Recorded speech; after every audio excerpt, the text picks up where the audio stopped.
Okay, let's talk about whippets. Great. Ooh. Okay. Are whippets as big a thing at like Big Bird as they are like the regional birds? Not that I've seen. So, having only been to some regional burns, I can say that Burning Man produces a hell of a lot of robot poop. Hell yeah. It's a thing that kind of surprised me. I was a precocious teenager and did my share of whippets, and then I became an adult, and my tastes drifted towards things that don't instantly give me a headache. And then, like, sometime in my late 20s, early 30s, the culture at Burning Man adopted whippets heavily, and they started being everywhere, or I started noticing them everywhere, and I was confused by it. I'm still kind of confused by it. You were going to Burning Man before the arrival of rave culture, though, by a couple years? No. Then I don't know, man. Like, whippets done always been at raves. Sure. But also, like, you're going to a part of the country where it is, like, really illegal to smoke pot. You know what I think it was, now that I think about it? When I was doing whippets as a teenager, they were considerably more expensive than they are now. I think the black market for whippets developed in the early 2000s. That's not what I've been hearing on Fox News. It sounds like prices are going up across the board. Yeah, but I'm talking about 20 years ago versus 30 years ago. Not today. And why are you watching Fox News about whippets? Doing research. I was told to. I'm online a lot. You wouldn't understand. So I take it the Texas burn is also very Whippets. nitrous forward. Yeah, it's like it's really funny. It's like, I'm not exaggerating. You know, maybe like 1 out of 5 people there has like fucking, I don't know, whatever it's called. Not like a cracker, but like a tank. No, dude, those things fucking terrify me. That would be awesome. A whipped cream. It's not. It's dangerous. No, so one of my favorite experiences at Flipside involved whippets. There was somebody running a bad advice booth, and there was somebody running a competing like worse advice thing. Okay, I like that already. Good. So I went to the bad advice people, and I told them I was bored and I had 2 whippets, but like no cracker to do them with. And they were like, well, you just got to get a whippet friend. So they told me to sit in the middle of the road and yell at anybody passing by. Why won't someone do whippets with me? Because you're a cop. Dude, not at Freezerburn or Flipside, because it's on private land. Yeah. No cops. That's safe. So anyway, I sat in the middle of the road and I yelled at golf carts and people, and nobody would do whippets with me. And then eventually, a nice man named Lorco, bless his name, he brought out his cracker, and he did the whippets with me. And he did his whippet while standing up and spinning in a circle and holding a sledgehammer over my head. I agree, Lorco, bless his name. Obviously. Yeah. And that was like probably the highlight of my bird. That was just, what a moment of human companionship. What a moment of brotherhood, of triumph. Yeah, there's a lot of sledgehammer games that happen out on Playa, and most of them don't end with you jamming your thumb really bad. But sometimes they do. Sometimes it takes years, like 2 or 3 years, until hammer catch ends up with a jammed thumb. Sometimes it takes 2 or 3 cans full of whippets. What is kind of surprising to me is that it is whippets and that it's not canisters and balloons. Because that's like the thing at raves, right? Is the people selling the big balloons?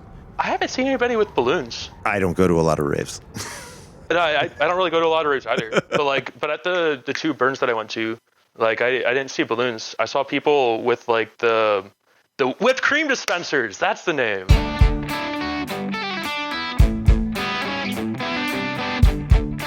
But we can't tease that in the intro. We can't. It comes up so well. Remind me of who this person is. I'm D-Day. Oh, I'm Beth. I'm Rex, and you're listening to Accuracy Third. Today on Accuracy Third, we have Ben with a mysterious number of E's. Ben? See, the thing about when you got more than one E, that second E makes the first E go E. And then the third E It doesn't really do anything because the second E's already done the job. So every E after that second E is just there to eat ink, you know? Tell me a little bit about Ben. This is a gentleman who, Has never been to Burning Man. nope, but he has been to the 2 Texas regionals. And we didn't even know there was a second Texas regional, and apparently there's a third. I knew. No one in this room was aware. All right, so Texas continues to attempt to suck less. Yeah, well, around the Austin Metroplex. Texas contains many. Oh, it would have to. It is a small country. It is a big up its own ass. Yeah. Ben came on the podcast. One of those people that, like, as you're talking to them, you get more and more excited to be talking to them. Ben is a genuine weirdo after my own heart. Like, I hope Ben goes to the Big Burn this year so that I can hang out with Ben. And I hope the 3 of us go to Flipside this year so we can hang out with Ben and traumatize him with Xeno. I have faith in our ability to traumatize anyone with Xeno. And Flipside sounds like, honestly, it sounds like too cool. Like, I'm worried that I'm not cool enough for Flipside. Burning Man is fucking for the kids. What are you talking about? We're from California. That makes us, like, baseline cool. Not Sorry. one of us is from California. We're all middle-aged human beings. I may not have been born here, but I am a product of the California public education system. Oh, yeah, you've said that. Yeah. Yeah. Ben is so excited during our interview. He is literally running around. Aw, that's cute. It was an absolutely adorable conversation, and I am excited to share it with everyone.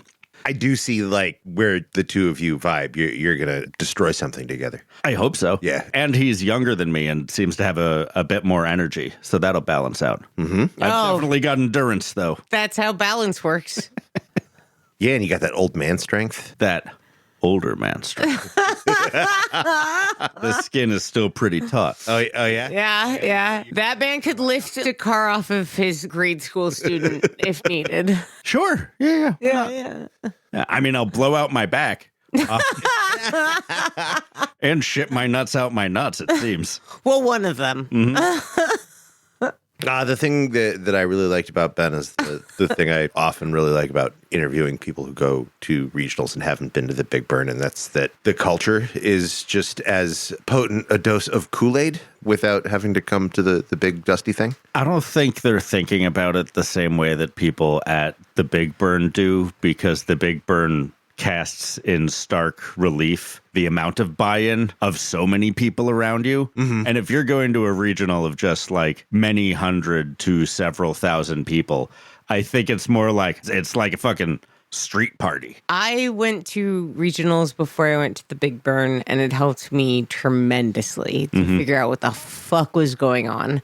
And doing it in a place where it's like, honestly, it felt more like what our team is like now, a couple hundred people. Mm-hmm. Enough people that there's always someone you haven't talked to yet, but there's also not enough people that you don't continue to have interactions with folks around you and give you the lovely chance of making friendships. I bet if you go maybe just twice, definitely 3 times, you never feel quite as isolated at your regional as you can at Burning Man. Oh, for sure. I think that it is quite nice, if not outright inspiring, that we get such a Burning Man, how I got to Burning Man story from not going to Burning Man at all, but going to a regional. Mm-hmm. Like, there is so much resonance in the regional stories as the Burning Man stories, and sometimes, like, they are Burning Man Ultra stories. Yeah, the regional experience will never supplant the Burning Man experience because the space is so special.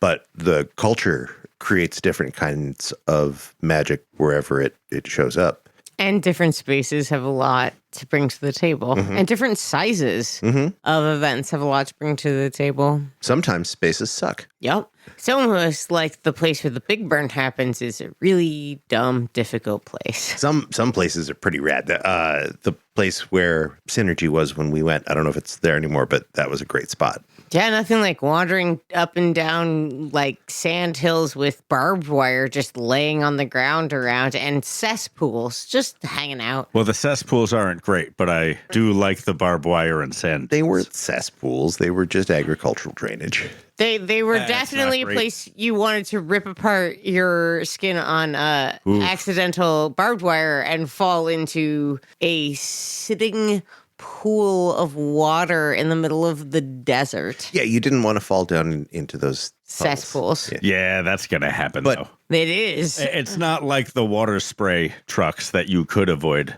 back when you ought to have. Nah, there was no reason to go up on them. There was nothing up there. And there was plenty of stuff you could go up on that wasn't that. Yeah, but you're talking about daylight and sober. It's true. Nothing could possibly be as safe as the uniform way the playa is trying to kill you. It's so consistent. You really have to have you have your shields up. It's not going to sneak up on you. In aggregate, it is much, much worse. Other places might have a singular, much more terrible thing. Neither of which seems to be the case at Freezerburn or Flipside. So Ben. Yeah, this is Ben. Yeah. Ben is great. Enjoy, Ben.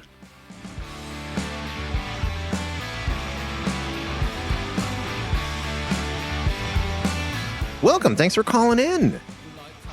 Yeah, good to be here. First off, important question. Is Ben the right thing to be calling you, or do you have another name to be known by? Yeah, that's my name. Matt Burns, I go by Ben with 740 E's. Nice. That's hard to fit on a hello, my name is. Yeah, but I have a name tag. With an ellipsis on it? Well, it's complicated. I have one name tag that has 30 E's on it, and that's just like a regular name tag. And I also have an electric name tag that has 740 E's on it. That's scroll. Oh, Wow. nice. Yeah.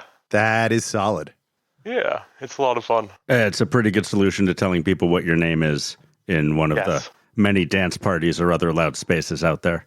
Yes, and I do love to dance. How long does that scroll take to complete? Approximately 7.5 minutes. Wow. You keep trying to bring people's attention back to it? No, I just wear it and then I laugh. That is increasingly solid. I like that. Thank you. That means that 1 in 7 people think that your name is B, and another 1 in 7 think it's Een, and then everybody else is like, yeah.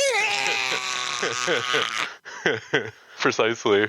So, Ben, you are calling in to tell us about not Burning Man, which we love, Yeah. or Burning Man more generally, as it is globally instantiated. What's your connection to our ever-growing global cult of weirdos? I have been to Freezerburn and Burning Flipside, which are like the two official Texas regional burns, and they fucking rock. Freezerburn is also Texas. Yes. Well, I mean, after a couple years ago, I suppose that's appropriate. Is that a newer regional? I think Freezerburn's been around for about 10 years, but I'm not exactly sure. It's kind of small, but like that also makes it more like intimate, you know? I really got to like know everybody there, and that made it a lot of fun. The name would seem to suggest that it is a winter burn. Yeah, but it's in Texas, so make it that way you will. I mean, Texas is a big state. I'm sure there's cold bits. Yeah, they hold it someplace where it's like 52 out. Yeah, that's true.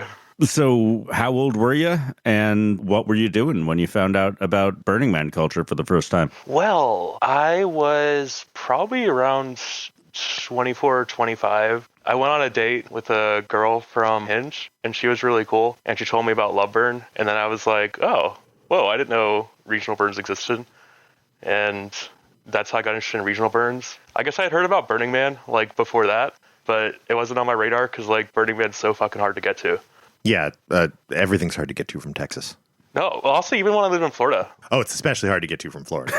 Yeah. You could hardly be further away. No, Burning Man is, like, really hard to get to. It's, like, a logistical nightmare. But, like, I do want to go at some point. Hopefully, like, not this year, but next year. It's worth the trip. I bet it is. I'll say that. I'm really interested in, like, possibly rangering there. Like, I know you gotta, like, do a couple burns first before you could do that. But I think that would be fun. You can always support the Rangers in some way, but your first burn, you really kind of owe it to yourself to just go there and be a person at Burning Man. That's true. But it also, like, I feel like I did volunteering at Freezerburn and Flipside. and that helped me make like a shit ton of friends. Oh, yeah. Sure. That made the experience so much better. Going there and like already knowing people. It would definitely be nice to do something similar at Burning Man. Maybe like join a theme camp or something. So from your date telling you about Loveburn, how long was it before you went to your first regional? And was it Flipside or Freezer? It was Freezerburn. It was like a few months, a year. I'm not sure exactly. After you told me about Loveburn, I was like, oh my God, I want to go to Loveburn. And then I think Loveburn had already happened. So I was like, okay, guess I'm not doing this. But then I moved to Texas. And so I looked up burns in the area, found out about Flipside and Freezerburn. And that was that. How far away from each other is Flipside and Freezerburn? A couple hours. No, I take that back. That was totally a lie. Good, because I was hoping it was like far across the state from each other. Like you both really need your own burns. No, both of them are literally within an hour of Austin. So all the same people go. It's awesome. That makes sense. Yeah. I think there's another burn that's not in Texas, but kind of covers the other side of Texas. Toast? Is that it? Haven't heard of it. I've heard of Mischevia. That's like the North Texas burn. Oh my God, there's so many burns. I mean, Texas is a country. There's so many burns in Texas. Yeah. Yeah, it is, by the way. Like, And so's California. Like, we're too fucking big. Like, California is the size of most of the East Coast. That's nuts. kind of is. Yeah. It's just like split up. Yeah, Like, we're States. like the China of the U.S., and you're like the Russia of the U.S., and Alaska's, Brazil, maybe. Australia? Great. We There. have a nuclear war. Simplified it. Wow, we're Oh, going we'll get there. Don't worry. I'm not saying this is making it into the episode, but just between you and me, yeah. All right, I'll pair my ICBMs. You can't build a door without someday opening that door. I think you probably could. I dare you. I can't build a door without someday opening that door. So Ben, tell us what your experience was like going to Freezerburn the first time. It was really great. So I started out by hanging out at the Flipside warehouse a bunch, which is also where a bunch of the Freezerburn prep happens. It's also where a bunch of the Freezerburn stuff happens. This is like a makerspace, I'm assuming? No, it's just a fucking warehouse. It's like a fucking warehouse in the middle of the city where people just hang out every week and sometimes make art and like prepare the effigies and stuff. Sounds And great. so I started out just like hanging out there and getting to know people. And then I kind of was immediately struck by like, holy shit, everybody here has the same sense of humor as me. I felt very at home, like very quickly. That's lucky. Yeah. Good for you. Then anyway, I went to Freezerburn and it was a bit complicated. It brought a lot of stress on me and my girlfriend at the time. Do you want to talk more about that? Did you fight over putting up the Kodiak tent? Let me phrase that differently. Tell us more about that. No, well, I mean, like, I think I've heard that, like, burns are notoriously hard on relationships, and, like, that shit is so true. It was really hard in our relationship. Like, it was a big factor why we ended up breaking up, like, a couple months after that. Is there a specific dynamic that was exposed? Yeah, we had a monogamous relationship. And one oughtn't. Yeah, that's kind of how she felt. She kind of felt this pressure, you know, like she had to fit in. And to fit in meant to be open to polyamory or like open relationships and stuff like that. Mm-hmm. And so she felt very threatened by a lot of the culture, like at Freezerburn. Makes sense. Yeah.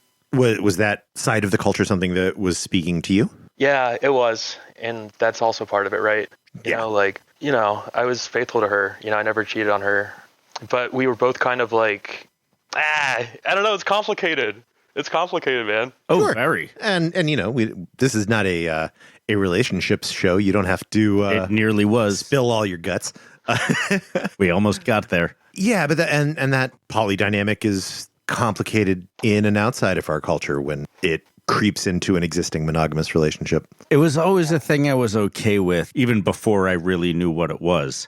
And once I did, I was like, ooh, how freeing not to be expected to be everything for somebody. Yes, I also read Robert Heinlein books when I was a kid. Yeah. Good job, Bobby. I think like polyamory is like it's really interesting. And it's something that I've tried a couple times, but I've never really gotten it to work. It's hard. Like, props to people who make it work. It is very adult to try. Thanks. It is a real education in how to do relationships. Mm-hmm. Yeah, for sure. If you think it's tough to make love work, try making 3 love work. Too much love. It's easier. It just is. Sometimes it is. Sometimes the thing with spinning plates is sometimes if all the plates are spinning, they're just going to keep spinning. You just got to give them a little bit of energy every so often. I give them plenty of energy. Thank you very much. So what was it about Freezerburn, as difficult as it was, that hooked you into further engaging with the culture? Well, like, I just kind of like immediately, I felt very like at home with the culture in a lot of ways, you know, like it was just fucking great. There were so many cool people, and I felt like anywhere I turned, there was just like some adventure waiting to happen at the burn. You know, there was one point where I was just walking down one of the streets and I saw 2 people staring at each other. One person was walking backwards, the other was walking forwards, and they were just having like a staring contest while walking. And I remember thinking, like, that's just random and bizarre. And it's like, it's not like a big deal, you know? But, you know, if you want to talk to those people, like, some sort of adventure would have happened. I guess, like, it was cool how there's, like, an adventure around every fucking corner at the burn. Yeah, that sounds like a burn to me. As simple as that interaction is, that is not an interaction that I've seen. And that's delightful. Yeah. Those little crazy interpersonal moments because, like, we're all adults and children at play. What is the event like at Freezerburn? Like, what's the terrain? How long is it? What's going on there? There's about 1,000 people, and it's all kind of one big loop. And there's the effigy somewhere inside of that loop. You know, there's theme camps, just like a Burning Man. Mm-hmm. Is it on private land? It's on private land. And in Texas, that's fucking great. Because, like... Might as well be sovereign. Yeah, because you all got rangers out there. Yeah. No, so no cops will come on the land, by the way. So, side note, like, Freezerburn and Flipside have, like, absolutely incredible safety teams. But one of the things that they do is they do actually, like, pay cops to, like, sit outside of the event and listen on the radios, like, just in case, like, the volunteers need to, like, call the cops in for something that they're actually needed for. But the cops, like, love listening to our radios because we just say the craziest shit on the radios. Oh, yeah. Just, like, listen to those goofball hippies doing their thing. Radios are for saying the funnest shit on. But you guys are playing with fire. I would not give the cops our radio bands. You can't really stop them, I guess. No, they're exactly. They're radios. If the cops want to know what band our radio is on, they'll scan through the bands. I bet those events aren't big enough so that you couldn't get some sort of fancy digital solution to that. But still. Neither of us know. We're not techies. Ben, you a techie? I'm a techie. Oh, great. Can we do that? Can we close that up? I don't know. No, I don't actually think that we as consumers could have radios that the police could not intercept. But the FCC is us, in a way. They're the people, man. Yeah, see? Ben gets it. Yeah, I do. I mean, in theory, the cops also the people, but no. That's like saying the jailers are in the jail. So what is the weather like at Freezerburn? Kind of cold. I don't know. Not like super cold. Is it because it's a winter event or it's a place that is cold? Yes, we covered this already. It's a winter event. Well, there you go. I think there's like a Canadian burn that's also called Freezerburn, and like people get it confused, like the websites and stuff. Yeah. Does that part of Texas get snow? No, but we get ice. There's like a big ice storm a couple years ago that was big in the news. Oh, the one that knocked out all the power? Yeah. But at my apartment complex, it actually turned out pretty well because that's how everybody ended up becoming friends. Because like they were all like forced to, trauma all bonding, forced to like come into like the lobby because they ran out of power and they just hung out with each other and like people actually got to know each other and like realized that other people here were cool. That's great, but still, you missed out on a night or two of Netflix, didn't you? You guys could have been staring at content. God. Oh, next time, get yourself some rechargeable batteries. Fuck. Is there a moment from that first Freezerburn that stuck with you? Something that? Oh yeah, yeah. There's a moment. There's a moment that stuck with me. Those damn bastards. I'm kidding. Those damn bastards at, fuck, what was the name? The bar camp. Brimstone. There, I am publicly declaring Brimstone to the world. Brimstone the bar. Yeah, they're a fun bar camp. Their whole gimmick is they're mean to you. Probably encountered that before. But anyway, I went into Brimstone and I had the fucking audacity to ask them for a shot without bringing my own cup. And yeah, I know. Rookie Trash mistake. move. I know. You got a cup on the end of each arm. Yeah. So those fuckers, they made me drink a shot out of a Spam can chained to the ground. Great. Wow. But it was awesome. Like, it was a lot of fun. That's a story you only get once in your life. Like chained to the ground. Like, did you have to like get down on your knees? It was. I had to get down on my knees, on my hands and knees like a dog, and lap that shot from that cup, and it was fine. It was really fun. Yeah, I'm not gonna lie. Yeah, that'd be an experience that hooked me. Oh, good. This can happen sometimes. Yeah. Yeah, it's kind of like fraternity hazing, but without all the privilege and posturing and It's expense. exciting, but potentially obnoxious.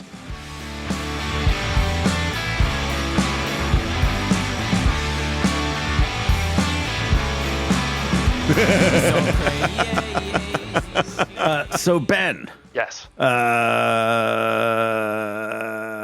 how's the art at the regionals? It's nice. Thanks. Nice art. Yeah? Yeah, you're much more into the dancing than the art. Tell me about the best dancing you did at regionals. The part where I danced a lot and had a good time. Oh, was that great? It was great. That sounds fun.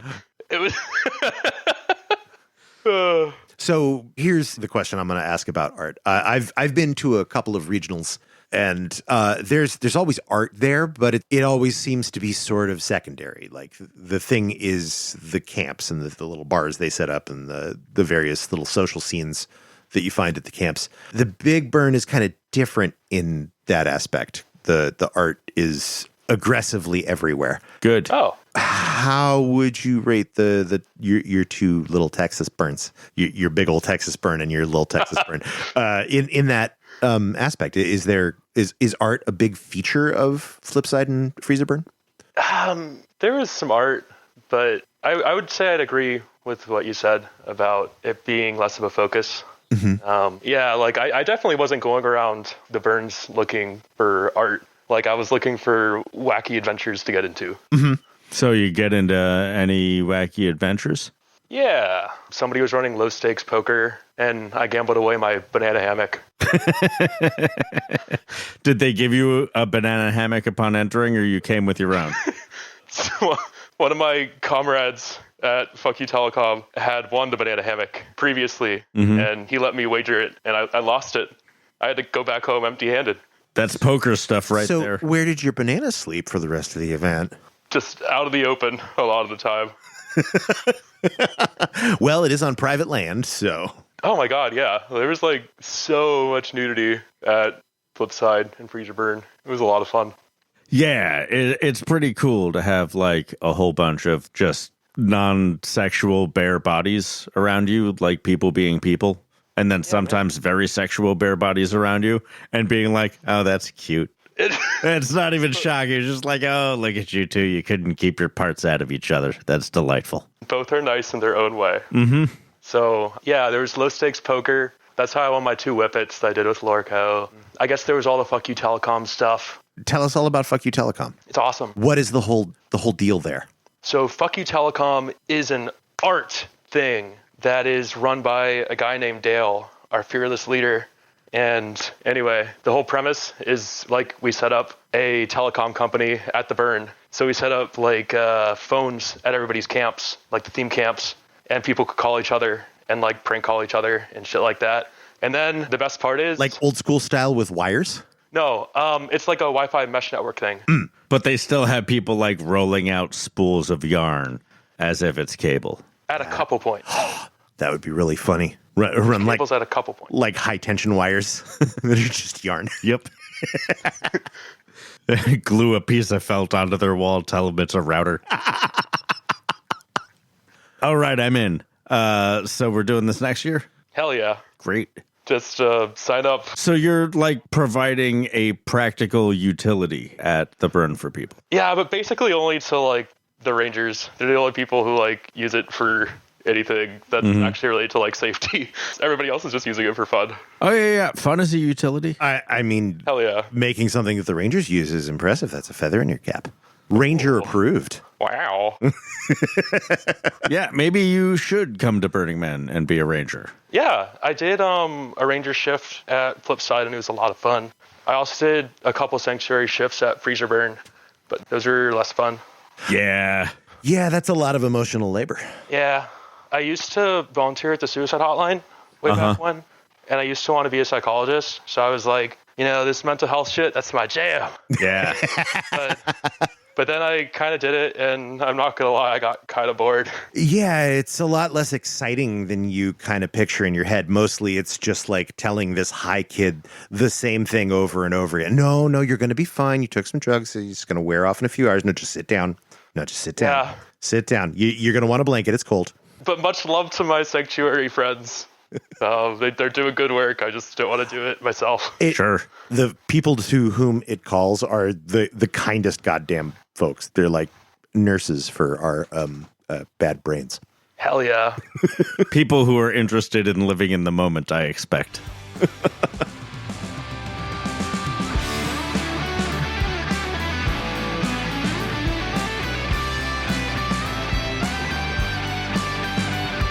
How is Flipside different from Freezerburn? Bigger. 3,000 people instead of 1,000 people. And warmer. Yes. And bugs. Is that a limited population at Flipside? I'm kind of surprised it's not larger. I'm surprised too. I could be wrong about this, but I think they have intentionally kept a number at that amount because if it were to get bigger, then it would lose some of its character. That's pretty elitist, but I know. y'all do y'all. Yeah. I mean, I'm not going to disagree with you. I don't know if you want a bunch of Texas burners dealing with pay-to-play camps at their event. I thought you were going to say I didn't want to have a bunch of Texas burners hearing me call them elitist, but it's cool. Hey, y'all. Boy, howdy. I'm not going to say Texas isn't a little bit up its own ass, but that's fine. So am I. Yeehaw. So basically just larger. The characters is kind of the same. It's also older. Yeah. Like the first regional. Yeah, which is like mind blowing to me. I didn't realize that until like maybe 2 months ago. But yeah, that's really cool. It helps me appreciate it more. Yeah, Texas is number 2 for once. Wait.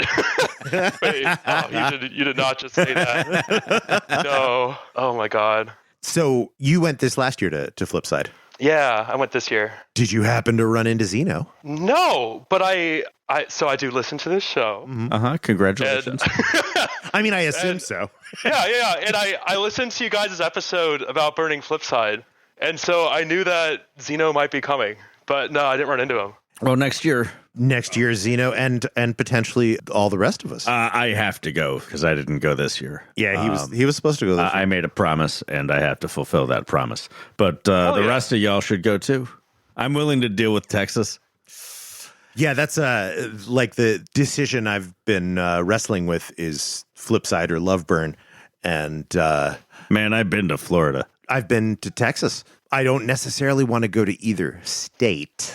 So the question is, which event is more my speed? And I'm thinking Flipside. Woo! I don't know that I can do a Miami party. And it's like in Miami? I just don't like it that cocaine's that much, you know? Yeah. Yeah, I bet there's plenty of coke in Texas, though. It's the LA of the South. It's a border state. This is not us placing an order. Yeah, none of this is code. Both of us hate coke. Got it. They want cocaine. Okay, thank you. Yeah. I don't have any cocaine, guys. Great. That's good. We don't. Yeah, we literally really angry whenever I have it for something. Just like, what? No, you put it in a cake? I've never actually understood what the appeal of that substance is. Makes you feel good, I guess. Well, you don't have to go to bed now. You can go to bed in an hour and a half with your mouth dry and a headache.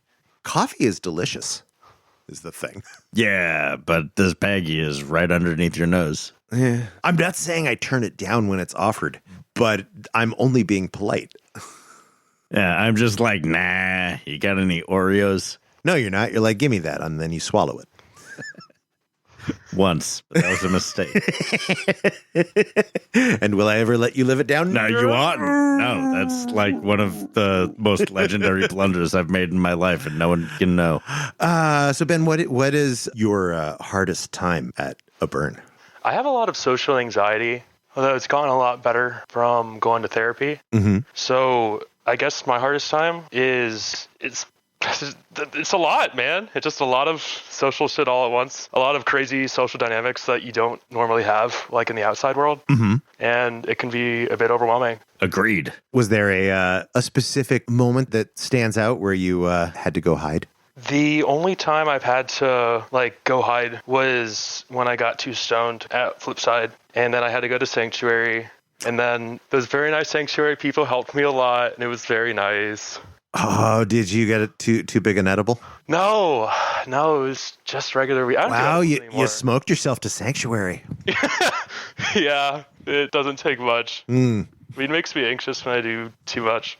Uh-huh. I get that. I got that a lot, moving from Pennsylvania to California for 7 to 10 years, but I pushed through.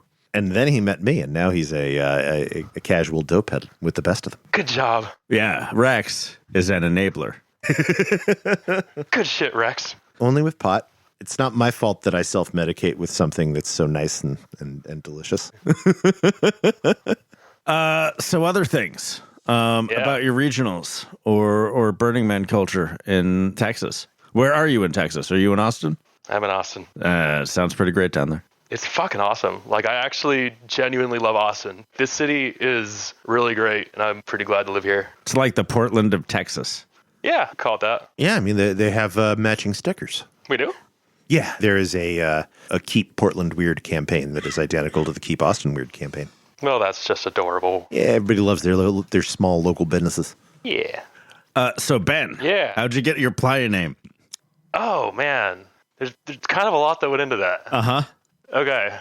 I'm not sure exactly how to tell this story, so I'll just dive into a random part. I was not given my playa name. I chose it. There you go. Ooh, big flex. I know. Big flex. I know. Against tradition, blah, blah, blah, blah. So once upon a time, there was a man named Jeremy Block. And Jeremy Block wore name tags. And I thought it was fucking cool. Jeremy Block wear his name tags. But I wanted to wear my name tag. I didn't have a name tag, but I wanted to wear a name tag.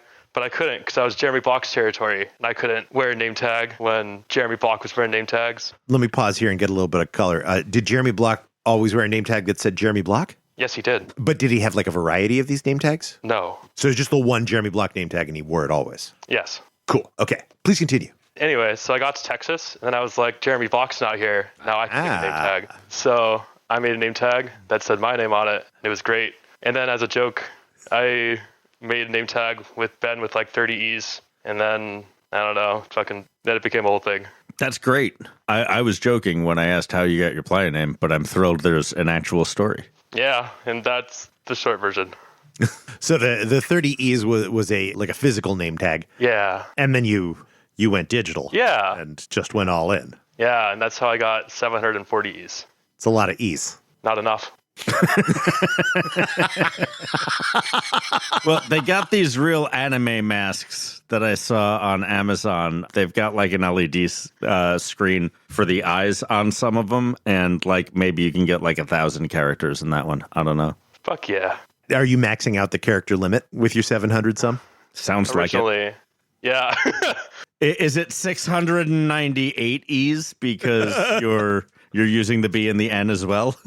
Correct. It would have been, so it was 748 because the maximum was 750 characters, but that was kind of breaking the name tag a bit. Don't ask why. And so he's using the rare double E character. That's a really good idea. I didn't consider that. I don't think there is one. There is. It's E umlaut. Oh, yeah, there you go. Uh-huh.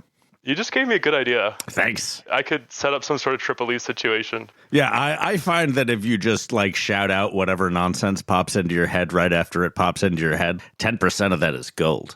Hell yeah. Shout something else right now. Nope. No. It'll happen. So do you have any plans for your upcoming burning freezer burn? I don't know. I'm probably going to volunteer with the Rangers. I might do a theme camp, but I'm not sure. I have some friends who are interested. Do you guys have an idea? They have ideas, but I don't really want to do their ideas that much. Then I would not be a part of that theme camp. Just so you know. Sometimes it's cooler to be like, yeah, I'll be like an adjunct in my camp, like 10 feet away from your camp. Yeah.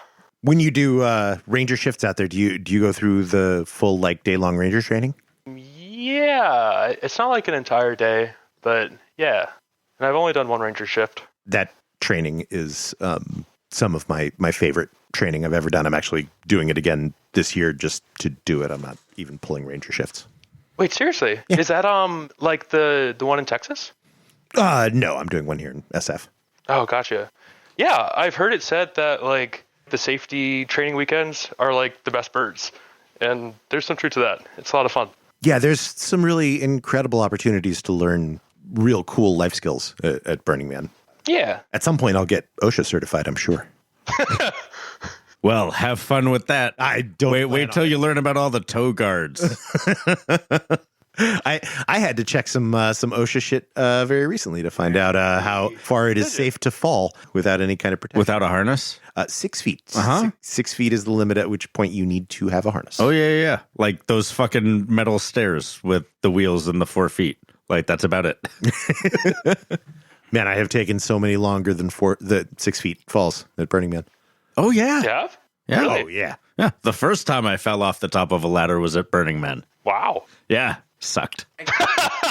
That is not true. I have not taken larger than 6 foot falls. I've taken larger than 6 foot drops. They've always been deliberate. And the dumps you've taken at Burning Man? Oh, never 1 to 6 feet. That's a lot of coilage. But like, how would you even know? It's all falling into the blue soup. Oh, I couldn't tell you. I'm like a shotgun out there. How's the potty situation at Flipside and Freezer? Y'all shitting in blue rooms? Yeah, we sure fucking are. Do you guys take care of them, or do you fuck them up as bad as we do? It's not good, man. Yeah, I understand that tone of voice completely. It could be better. But sometimes people decorate the porta potties in really funny ways. Like, people put, like, I don't know, decorations in them and shit, and that's a lot of fun. Uh-huh. It's delightful when you get one of those. Yeah. I've been in one that the inside was wrapped like the outside of a Christmas present before. That was pretty good. Holy shit. I've been in a bunch of them that sing to you. Yeah. What? Yeah, people like to steal the little musical chips from inside of singing greeting cards, and they'll put them in the toilet seat or the door. Those are pretty That's great. incredible. It's my favorite. Yeah. Recommendation to you and all of our listeners out there who might not know about it. CVS and Walgreens, those are humongous companies. You can steal tons of shit from them, including greeting cards that will sing to us at our regional events. Accuracy Third does not officially endorse stealing things from CVS or Walgreens, except for greeting cards that make music. Yeah, and I didn't say that. AI of my voice said that. Whatever it was. I put it in here afterward, or it did. Who knows what edits what anymore. Whoa, man.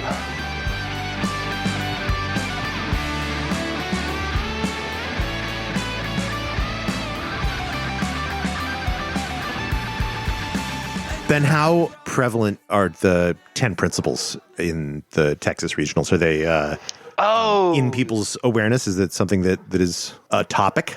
That's an interesting question, actually. I mean, nobody really, like, talks about it, like, at the burns. Mm-hmm.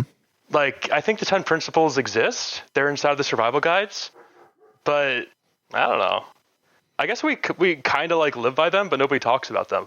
They're not, like, in discussion on Playa at the bar necessarily. But, you know, you're hanging out at the warehouse and I'm assuming involved in, like, discussions about planning and process and the culture. Are they something that are talked about, thought about? Not that I know of, but I'm not like I have no power whatsoever. I am making no decisions. Just to be totally clear.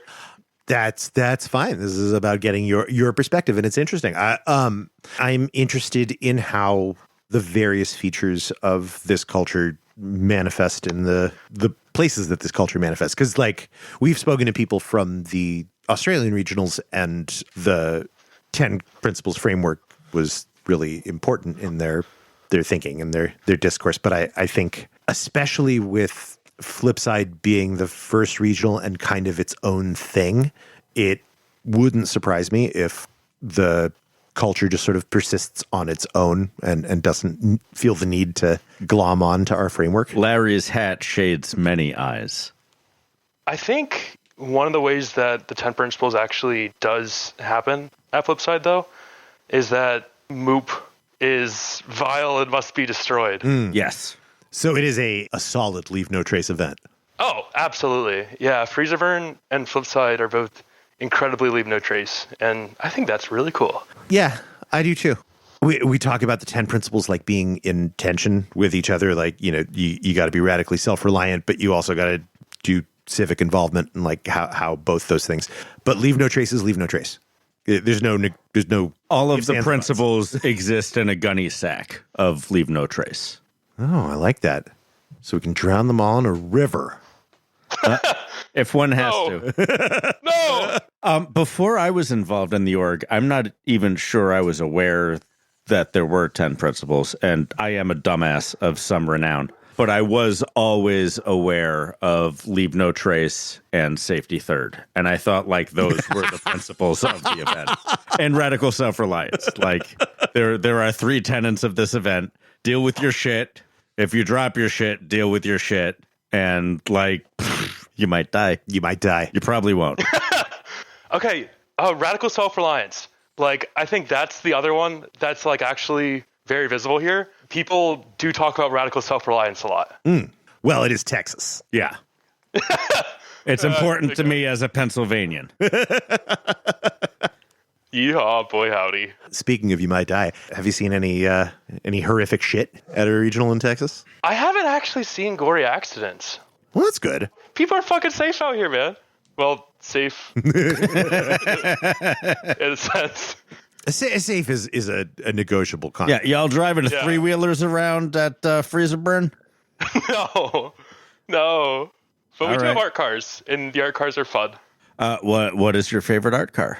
There's probably nothing out here that's as cool as like the stuff at Burning Man, but we got some cool stuff. Some guy drives a boat around. That boat. Yep. Boats are classic. Yeah, boat cars are hilarious every time. Some guy drives a little flying saucer looking thing around. Uh-huh. Oh, You Telecom has a disservice van. Pride ourselves on our customer disservice. Oh, I like that. Oh, yeah. And you use that for actual installation, but also just roaming around? Yeah, we didn't have it this year, but we did have a truck that we put fuck you stickers on, and we're hoping to bring the art car next year, but it'll depend. Is there a name for the event space, or do you just refer to it as Freezerburn or Flipside? Well, I think the city has a name. It's called Pyropolis. Pyropolis. Yeah. Yeah. That's at Flipside, and I think Freezerburn is Firefrost City, but I'm not sure. Well, Pyropolis is a lot cooler than Firefrost City. Yeah, I gotta agree. Sorry, Freezerburn homies. Pyropolis and maybe not Freezer Frost City. Pedestrian only cities aside from mutant vehicles. There's safety people driving around on golf carts, and I think there's actually like vehicles around, but I'm not sure. But you can't just like tool around in your pickup. No, not at all. Like if you have a vehicle, it's for a good reason. Good. Yeah, that's the answer I was hoping for. It might be one of the things that like is nicest about Burning Man that I don't really think about is how safe it is to just walk around. Yeah, the worst thing that's going to hit you is a drunk on a bicycle. And it's almost never happened. On a bike or off. I've been very lucky in that one regard out there. I have seen so many bike collisions at Burning Man, and almost all of them happen at like 2 miles an hour to people who are just like trying to steer away from each other for 50 feet and keep making the same turn. Yeah. I have the wherewithal to shout at the person coming at me, "Put your feet down!" And then they do, and I bike past like they're a sucker or something. I've seen a lot of people fall off tall bikes too. The being like real impressed with how sober you are and how much balance you have really passes me by. I don't need to be on stilts. I don't need to be on a bike that like has a fucking ladder welded to it.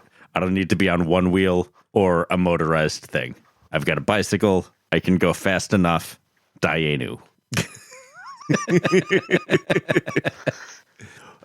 What's the outfits culture like at the Texas Burn? Do people get real costumey? It's a lot of fun. Yeah. Yeah, people dress up.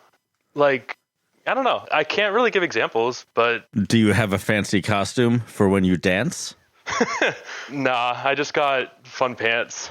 Fun rainbow pants. Fun pants are good. Yeah. Got some fun pants last week. Ooh. Yep, some two-tone denim for the playa this year. Stretchy. Wow. Hopefully it'll keep my thighs from chafing on mile 13. Oh my God, yeah. Would you say there's any sort of distinctive Flipside style? Anything that you see instantiated a lot? Oh, I don't know. Sleeveless T-shirts don't count. That's Pennsylvania's, not Texas's. Because there's some distinct Burning Man styles. There's lots of Mad Max shit for sure. Yeah. Lots of fuzzy boot toppers. Fucking yarn dreads. Jesus Christ. For the most trash basic people, military hats covered in sequins. Nice. Military hats covered in sequins? Yeah, or like marching band hats, like captain's hats. Yeah. There are a lot of unnecessary hats. I don't know why people want their heads to be hotter than they already are. Because hats are awesome. You take that back. I've got curly hair. I'm already wearing a hat. And when I'm not wearing a hat, I've still got a weird stripe of a hat. I do agree in general that hats are pretty awesome. I have a particular distaste for this particular style of hat. It's very like off the rack party girl. Rex was disappointed by Dave Matthews Band in the 90s. Weren't we all? Fine. D-Day Ben has no idea who Dave Matthews Band is. You heard him say he's a young person. Farts. Boomers. Ouch. No. You can't say ouch. You can't refute that at all. Or you sound like the boomer you're not. We're both only just barely Gen X. See, the more you qualify it, the more we sound like boomers. I've been on the internet the whole time. Me and the internet grew up together. Yeah, and look at how we all ended up. The internet will fuck you up, man. Yeah. Oh, in the late 90s, we were like, how are they going to sell it to us? My friend, it has. It's fucked us up so bad. Yeah, dude, like, if there's one thing that I have learned over the course of my life, it's that, like, living on the internet is a mistake. Like, the internet really fucking sucks. I think living on the internet is fine. I think living on the internet with your meat space friends and family is something that ought not to be done. Are you talking about, like, Facebook right now? Yes. Yeah. And Instagram, for that matter. Like, I exist online, but I have, like, completely cut off. Like I'm still on those platforms, but I'm not active on them anymore. My sword is best used to strike at fascists on Twitter and sometimes Gab. What's Gab? Gab is one of the more vile of the right-wing Twitters, where I was before January 6th. Not this podcast, but on the other podcast you can come on. We'll tell you about the meme wars.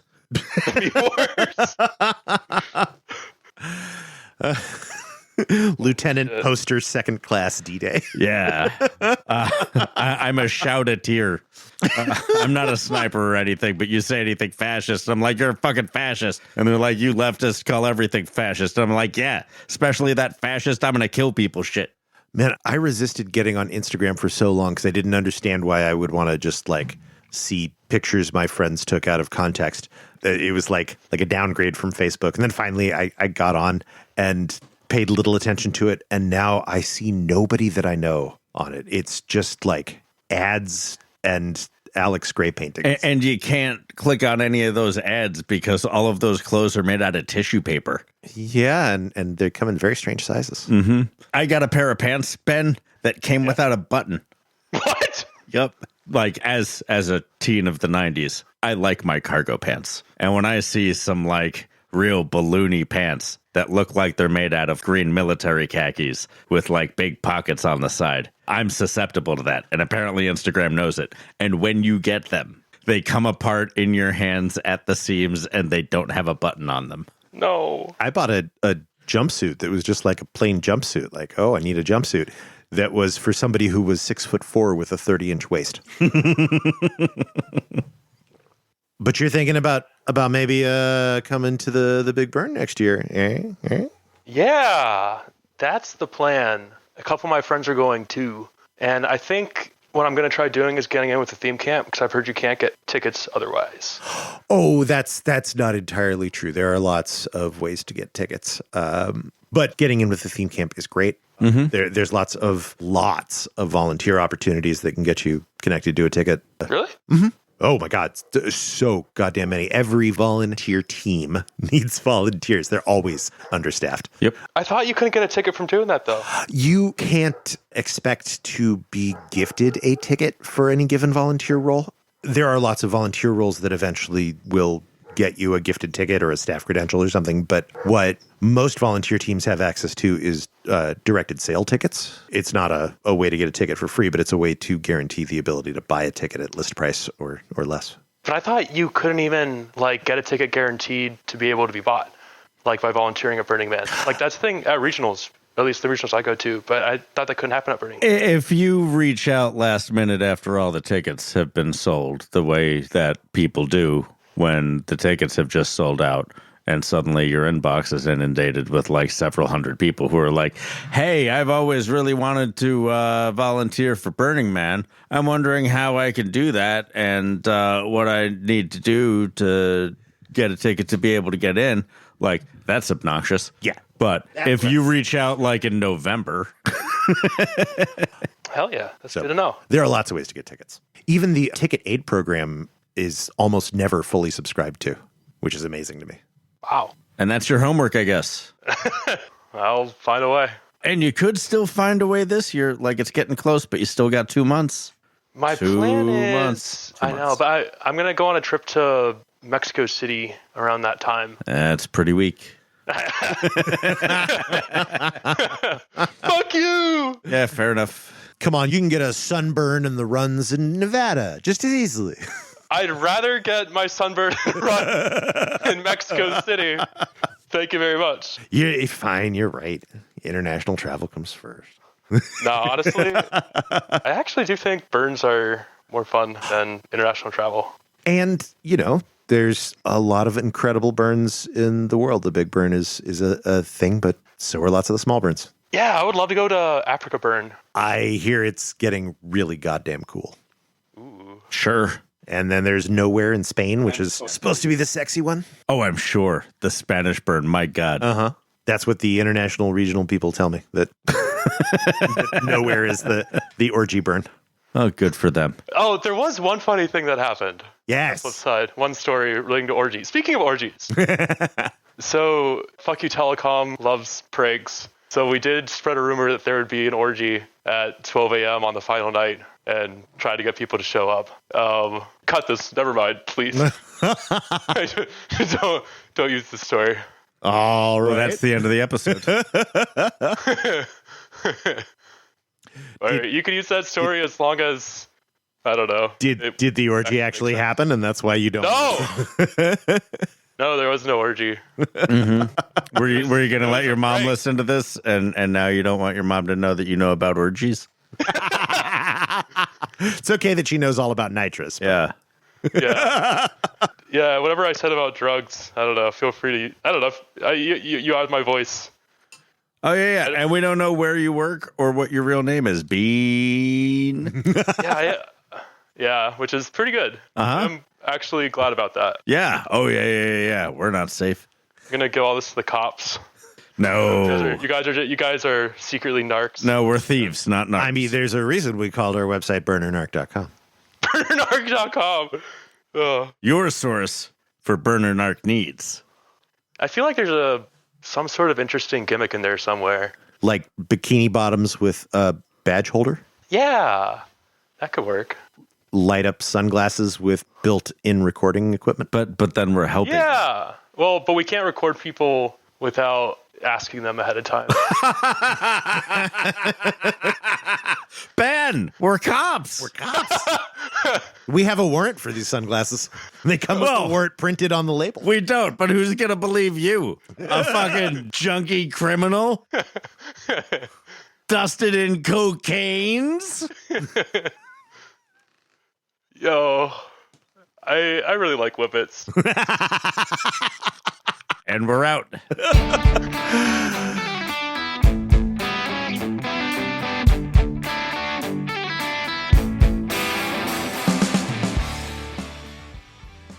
So that was Ben, and now in the post-interview section of the podcast, we can talk about all of the interesting things that if we talked about them before, you would have known stuff that happened in the podcast already. Yeah, the cool thing about podcast recording is that it's important to do things in order. Mm-hmm.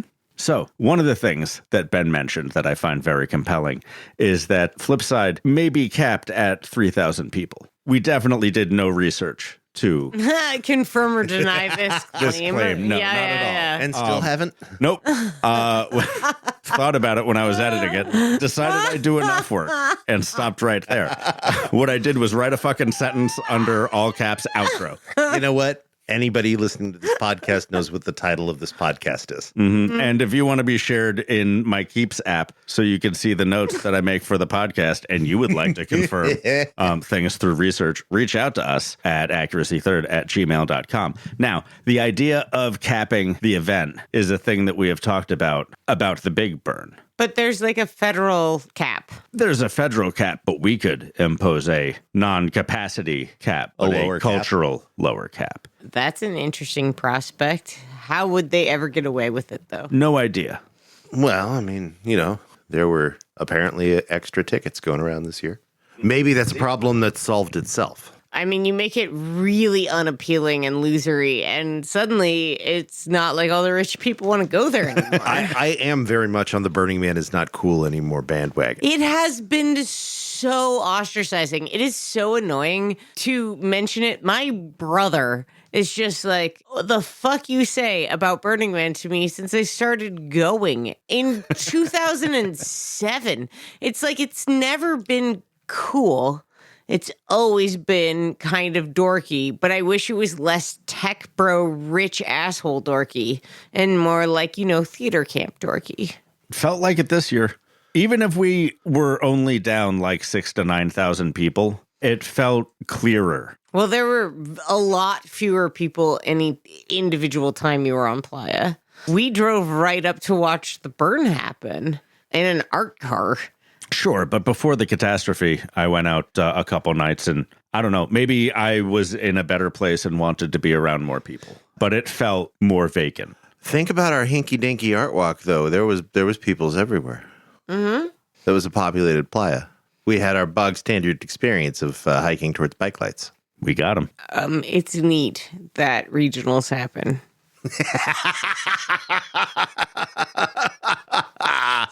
At a certain point in this episode, I claim to still be on Twitter. I am, in fact, not on Twitter, but you can find me.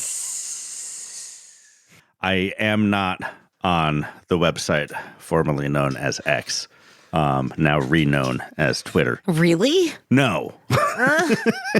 I mean, someday, absolutely yes. Uh-huh. In the same way that the Crypto.com arena will not always be called the Crypto.com arena. Crypto.com. But I am on Blue Sky is the point. And I have a bunch of Blue Sky codes. If anyone would like to join Rex and I on Blue Sky, it is such a funny, radically queer, progressive space as far as my algorithm tells me. And it finally kind of tipped a couple of weeks ago where a bunch of the journalistic sources that I used to really rely on Twitter for are now on Blue Sky. So not only am I getting all of the latest awesome like trans furry discourse, I'm getting all the awesome leftist news that I so crave. Nary a fash to be seen. There are a couple. They get dogged right out there pretty quickly. By the time this episode comes out, you will be able to find Accuracy Third on Blue Sky at probably accuracythird.bluesky.net or whatever the @ thing is social. that they Social. There you go. Good job, everyone. As always, thank you to our patrons on Patreon. Patrons who give at least $5 to the cause. Not necessarily $5 a month, just $5 in aggregate. In addition, in sum. $5 in sum. In toto. $5 in toto. You give that to us. We give you a playa name if and you need one. All right. Beth, this playa name request is directed squarely toward you from Scott. Not my friend Hot Scott, another Scott. Still, good-looking guy. Good-looking guy. Wouldn't call him Hot Scott. Would call him Scott holding the hand of a child. Oh. Beth, that is Scott holding the hand of a child.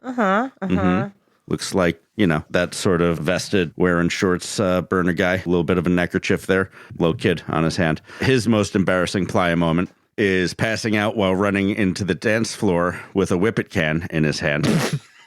Solid.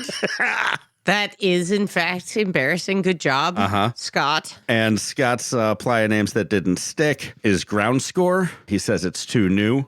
Armageddon. He says it's too long. And then, apropos of nothing, he also says, hey, can you check out burningmanradio.com? It's been in development for a few years. I think you'd like it. And occasionally, they talk about you. Oh, Fair enough. So there's something very gold rushy about his outfit. Would you like to look at it again? Yeah, it actually kind of looks like Andy if Andy would consent to touching children. He looks like the docent for a gold mine. Oh, yeah, he totally does. We have no pet pictures. I feel like this is... we have pet pictures. Oh, yeah. This will help. You're going to need to see his pet picture. Yes. I figured that would... Well, he sent something in the pet picture field. It looks like those are eggs. I'm guessing this is a guy with a chicken. Oh, yeah. And he has sent a picture of his pet eggs. A whole spectrum of pet eggs. So, Beth, is that a help? Cheaper by the docent.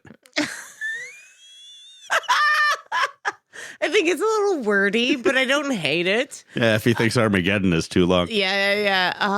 I feel like, I need to see him injure himself to give him a real good one. But I would... I mean, this is, the first time we're really sitting down to figure this out. You can request more information or maybe a Zoom call with Scott so that you can really get into his mind and figure out what would work best. Wow, I feel like we owe our listeners this level of attention. Right now, I'm going to say we need to keep it at discount Andy. And then if he would like something else, he can come chat with me, I guess. I'm trying to think of what... This is what happens when you request one directly from Beth. She might take it much more seriously than she needs to. And that's fine. That's good. People will know that they're going to get a really thoughtful, maybe playa name that they'll keep. I'm trying to think of crusty old gold miner names. Right? It seems... Angus, Rufus, Crotchety Tim.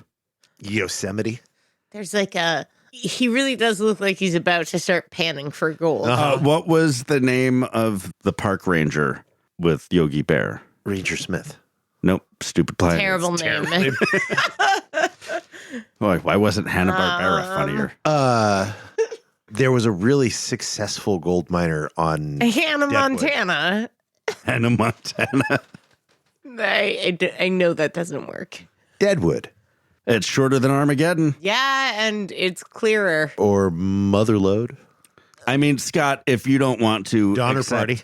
Rex's playa names for you, you don't have to. His are better than anything Beth or I have floated. That is really so true. far. But those are your choices, my man. Please feel free to write back to us, harangue us if you must, and demand a more suiting playa name if you prefer.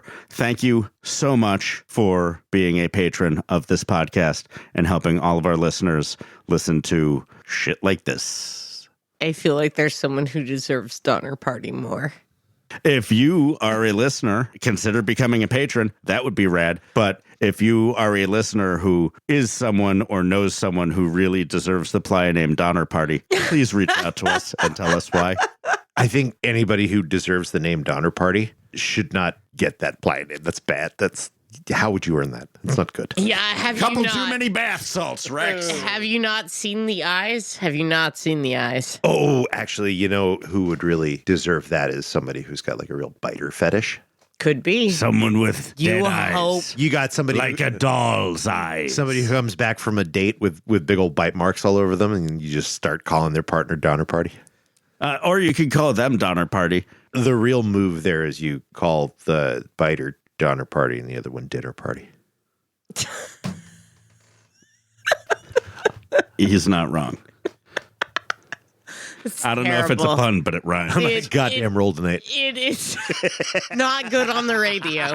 I'll tell you that. Accuracy Third is brought to you by Thingus. Thingus is us. Us is Thingus. And you are Thingus as well. Thank you to our patrons on Patreon, and thank you to our listeners on podcast apps. If you are one of our patrons, you will hear Rex and Ben and I talking about our opinions on Pixar movies and the films of the Daniels. Oh, And many, many, many more random parts of our conversation, which two dudes with ADHD and a third dude with undiagnosed ADHD go off on like, I'm going to say 2 tangents every 3 minutes. Listeners who are patrons and listen to that, no apologies for my Pixar takes. My Pixar takes are mine own. you like this bullshit? Tell your friends about this bullshit. Or come on our podcast. This is actually how we get it done, is eventually all of you have to come and talk to us. Yeah, that last bit. So come and talk to us. We can do it over the phone, or you can come join us in a shed in sunny Oakland, California. It is the third nicest space on my property. And remember our new rule. If you are famous, you bring the blunts. That's the new rule. Oh, okay. New rule from season 7 going forward. All right, fair enough. Yeah, famous people bring the blunts. Burning Man famous or famous? No, real famous. Oh, okay, good. Yeah, yeah. Because it's like, we can't ask. Like kind of Alex Gray would be the borderline there. Because he's mostly Burning Man famous, but he's also kind of real world famous. I feel like we can ask Alex Gray to bring us. I'm pretty sure Alex Gray is bringing us better than blunts. Yeah. I don't even think we have to ask. Just saying, those are the rules. If you're famous, you have to come to the Shedio, and you have to bring a blunt. Everybody else, no rules for you. We provide everything. Yeah. That's the magic of Accuracy Third. Consider supporting us on Patreon. It helps us keep the lights on and to have a only alcohol fueled listener appreciation party next year. Maybe mixers. We'll find out. Why spoil a good thing? Because no one wants to just drink really straight alcohol Just shots. for hours. Why do we bring so many boxes of just booze? You guys make a chose note. this. Tradition, man. Tradition is important. If you would like to be Accuracy Third's party planner and social media maven and some other title, you can have 3 titles. We are really good references if you are trying to get a job. Reach out to us. Let us know that you want to volunteer on this project that we are all doing together. Goodbye. See ya. Goodbye.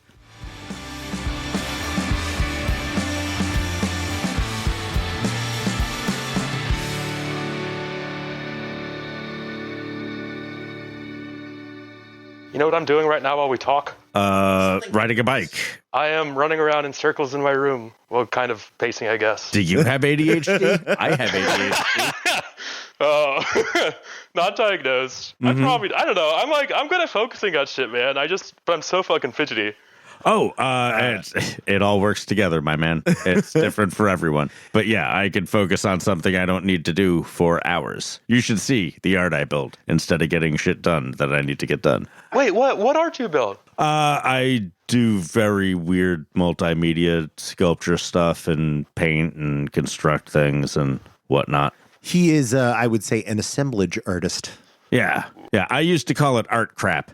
And then, like, years after that, I talked to my mom, who has, like, a master's degree in art education. And she was just like, oh, yeah, you're an assemblage artist. And I was like, oh, so there's already a name for this. I should probably look into that. It's kind of art brute if you want to go art crap. It was much worse back when I started. I know. I've seen your old shit. You haven't. Ooh, well, then I can only Yeah, imagine. and I used to be making things out of like melted PVC piping and stuff. I've seen those stuffed genitals that hung on the wall. That is burlap and acrylic medium and paint. I know. Yeah. I've seen them up close. Yes, but our listeners don't know, and they never will. But now Ben Dun, does. dun. Ah, I know the secret. Right?